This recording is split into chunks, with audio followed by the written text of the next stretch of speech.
শখের নারীর কাছে পুরুষের চাহিদা ভালোবাসা। ভালোবাসার মানে দেহের মিলন নয়।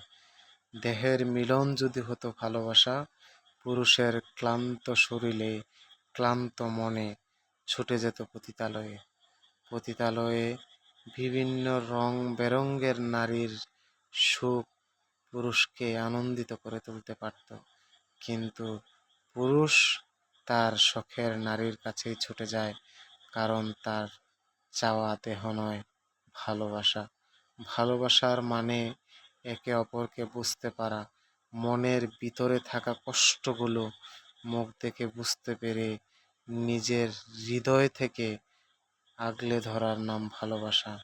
একে অপরকে কবজা করে রাখা নয়, হাতের মুঠে বন্দি করার নাম ভালোবাসা নয়, মুক্ত আকাশে ছেড়ে দেওয়ার নাম ভালোবাসা।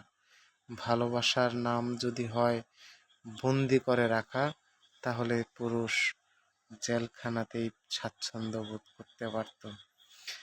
একটা পুরুষ সারা দিন কষ্ট করে, হাজার কষ্টের পরেও নিজের জন্য কোনো কিছুই ভাবে না। দিন শেষে তার সব চাওয়াই তার শখের নারী, তার পরিবার। ব্যক্তি পুরুষের ভালো থাকার জন্য সবই করতে পারে পুরুষ, কিন্তু সব পুরুষ নিজের জন্য কিছুই করে না। মানুষের ভালো রাখার জন্য, নিজের পরিবারের ভালো রাখার জন্য সব সময় পুরুষেরা নিজেকে শেষ করে দেয়। প্রত্যেকটা পুরুষকে যদি প্রত্যেকটা নারী বুঝতো, তাহলে হয়তোবা পৃথিবীটা আরো সুন্দর হইতো, আরো আনন্দে বাঁচতে পারত প্রতিটা পুরুষ।